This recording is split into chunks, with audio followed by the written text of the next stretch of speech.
What villain was terrifying because they were right?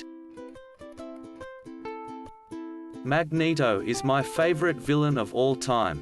Every time his motives are brought to light I get that "yeah, I kinda get it" moment. One of the only good bits out of that god-awful excuse for a Phoenix movie, X3, was just Magneto giving side-eye to the young mutants asking for his tattoos. He just whips out the concentration camp number and stone cold, "No one is ever marking me again." Like that was a bad movie, but at least they got that attitude right. Another good one from that movie was Charles Xavier did more for mutants than you will ever know. My single greatest regret is that he had to die for our dream to live. He always did love Charles like a brother. Charles and Eric make my top 10 favorite characters easily. Their genuine care and respect for each other despite being often at odds makes them my favorite character pair in printed media. None of you said the most terrifying one. Mojo from the Powerpuff Girls. He wanted to bring free energy and advanced technology to the people. And in one episode he actually did. He made the world an amazing place. And then the Powerpuff Girls ruined it all. I just read his backstory, pretty sad.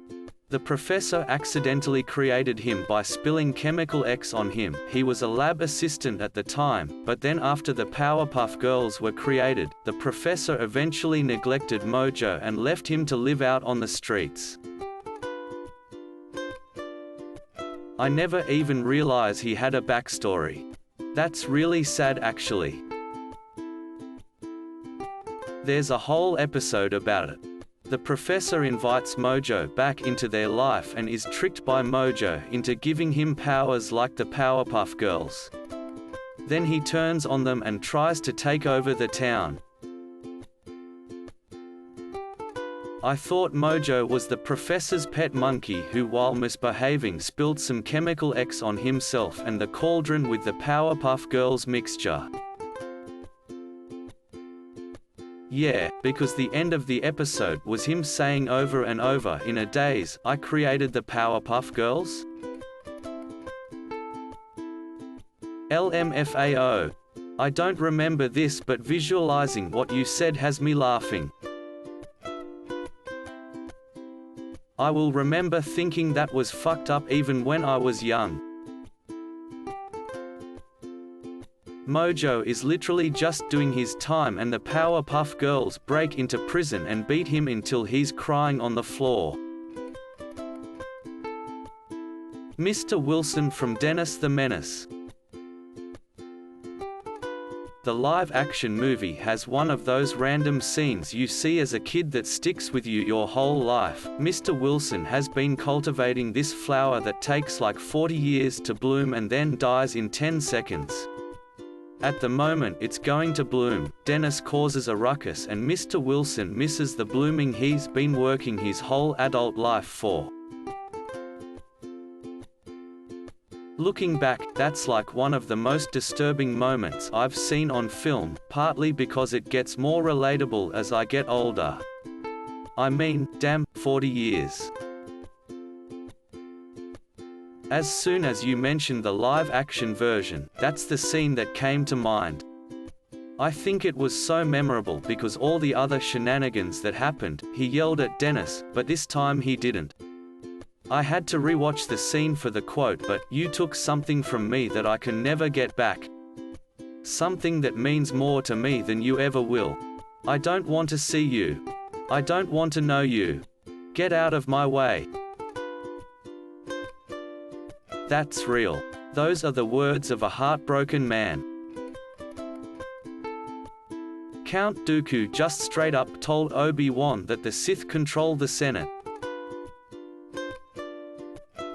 I still love the fact that Dooku tells him this and Obi-Wan knew about the clone army being set up under the Jedi's noses and no one decided to investigate that possible connection until years into the Clone Wars.